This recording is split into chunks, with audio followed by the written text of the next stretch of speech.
மாஞ்சோலை தேயிலை தோட்ட தொழிலாளர்கள் கண்ணீர் மல்க மாஞ்சோலை தோட்டத்தை விட்டு வெளியேறினர். நெல்லை மாவட்டம் மாஞ்சோலையில் செயல்பட்டு வந்த பாம்பே பர்மா டிரேடிங் கார்ப்பரேஷன் தேயிலை தொழிற்சாலை ஒப்பந்த காலம் முடிவடைந்ததால் மூடப்பட்டது. இதனால் அங்கு வசித்து வந்த பல்லாயிரக்கணக்கான மக்கள் முறைப்படி பணியில் இருந்து விடுபட்டார்கள். விடுபடும் முன் வீடுகளை காலி செய்து மாஞ்சோலையில் இருந்து கண்ணீர் மல்க புறப்பட்ட காட்சி நெஞ்சை பதைபதைக்க வைத்தது.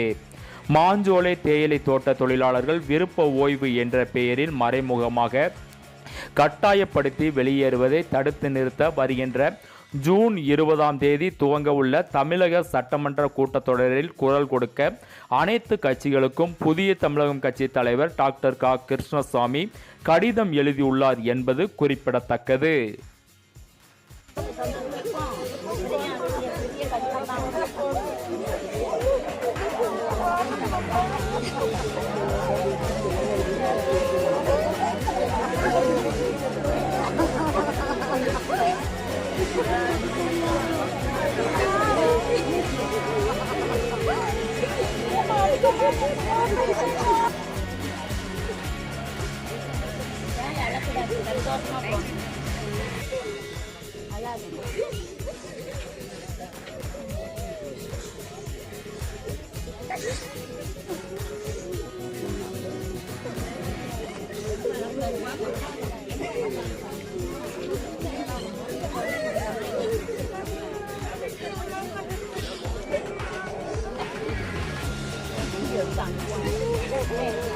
அழக்கூடாது.